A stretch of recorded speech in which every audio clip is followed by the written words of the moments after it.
Hello everyone.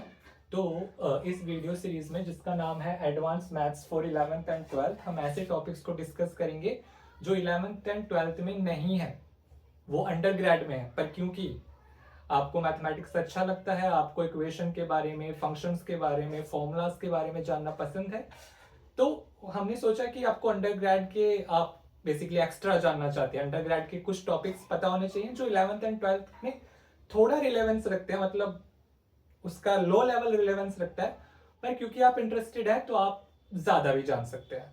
उसी series का जो पहला टॉपिक हम डिस्कस करने वाले हैं वो है गामा फंक्शन, जो डायरेक्टली रिलेटेड है फैक्टोरियल से।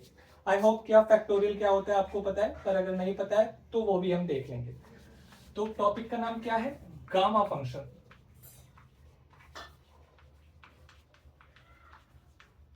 जिसे हम लिखते हैं टी और उसके अंदर एन करके, ठीक है। तो इसको हम बोलते हैं गामा एन, ठीक है, जिसकी 11th और 12th के रिलेवेंस में डेफिनेशन होती है n-1 फैक्टोरियल। तो gamma n is equal to nothing but n-1 factorial.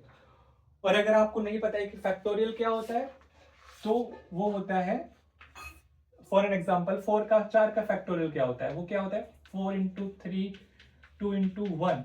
उसी तरीके से 3 का फैक्टोरियल क्या होगा? 3 × 2 × 1। एंड सिमिलरली 7 का फैक्टोरियल 7 × 6 × 5 × 4 × 3 × 2 × 1। तो ये सिंपल डेफिनेशन होती है फैक्टोरियल की, और ये रिलेवेंट, और ये गामा फंक्शन के रिलेवेंस में फैक्टोरियल की डेफिनेशन है। पर आप बोल सकते हो कि ये तो सिर्फ नोटेशन है, इसमें इतनी स्पेशल बात क्या है? पर जो स्पेशल है वो है इसकी एडवांस डेफिनेशन, जो कि बोलती है कि जो ये गामा है वो कुछ नहीं है बल्कि एक इंटीग्रल है ई का, इस तरीके से e to the power minus x, x to the power n-1 and dx, and limits आ रही है 0 to infinity। तो ये होती है गामा एन की डेफिनेशन, जो कि 11th एंड 12th में रिलेवेंस रखता है n-1 फैक्टोरियल के बराबर।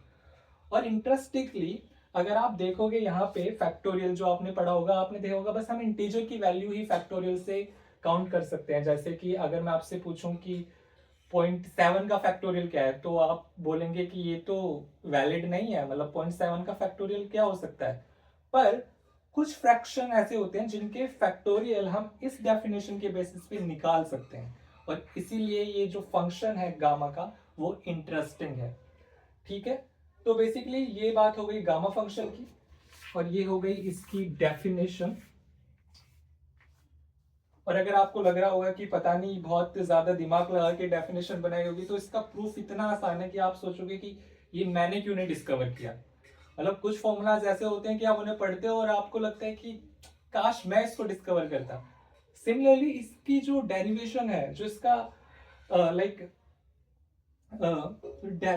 डेरिवेशन है कि ये कैसे आया है फॉर्मूला, वो बहुत इंटरेस्ट ड्राइव करते हैं गामा फंक्शन की डेफिनेशन को, कि क्यों वो इंटीग्रल n-1 फैक्टोरियल के बराबर है, ठीक है। तो हमने डेफिनेशन में क्या लिखा था? ये वाली इक्वेशन हमने लिखी थी डेफिनेशन में गामा फंक्शन की। अब थोड़ी देर के लिए मान लो कि ये मतलब जो इवेल्युएट होकर आएगा वो n का फंक्शन होगा, तो हमने मान लिया कि वो n का फंक्शन है, ठीक है। थोड़ी देर के लिए हमें नहीं पता कि ये tn क्या है और ये गामा n की वैल्यू क्या आ रही है, तो हम देखेंगे कि क्या आता है आखिर ड्राइव करके इस फॉर्मूला को, और इसको हम बस बाय पार्ट करके खोल लेंगे। तो tn इज नथिंग बट, इसको अगर मैं बाय पार्ट करके खोलूं तो ये क्या होगा? n+1 और ये माइनस माइनस प्लस, और ये n और ये x⁴n। तो ये माइनस इन्फिनिटी पे जाएगा तो 0 हो जाएगा, और x यहाँ पे डायरेक्ट 0, तो ये पूरा टर्म ही 0 के बराबर हो जाएगा, और ये क्या हो जाएगा?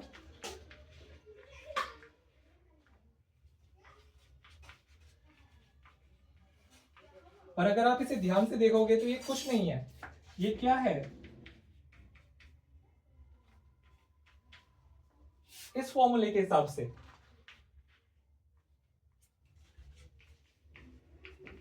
tn+1 है बस। तो ये हमारा क्या हो गया कि tn is nothing but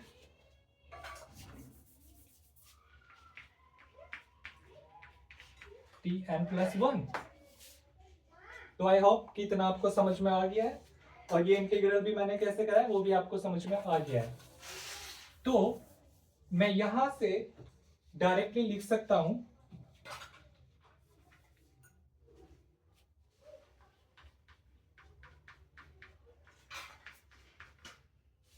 Tn, और अगर इसमें n में मैं नंबर डालता जाऊं तो देखते हैं क्या होता है। तो n एक डालूं तो क्या होगा, 1 1 2 1 into 1, एंड 2 डालूं तो क्या होगा,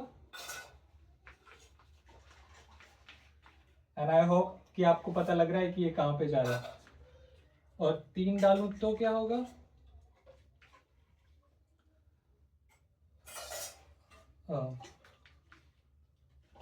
तो ये हो गया, सॉरी ये 4 होगा फिर। और सिमिलरली ये एंड में जाके ये वाला टर्म आ जाएगा, सॉरी n+1।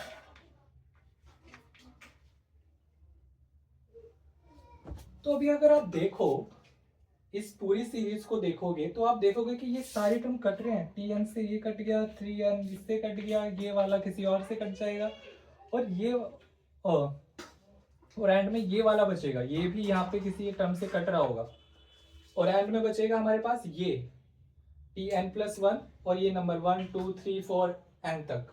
तो बेसिकली मैं इसे यहाँ पर लिख सकता हूं कि Tn+1 इज नथिंग बट 1 2 3, और कहां तक जा रहा है, n तक जा रहा है। पर ये क्या है, ये 1 2 3 अप टू n इनटू में, ये बस फैक्टोरियल है। तो मैं लिख सकता हूं कि Tn+1 is nothing but n factorial.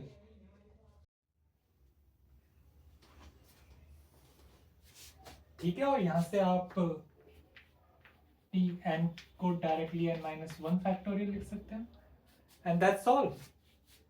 Tn is equal to nothing but n-1 factorial. तो जहां से हमने शुरू करा था हम वहीं पर आ गए, और इस सब तामझाम को मिटा के हम डायरेक्टली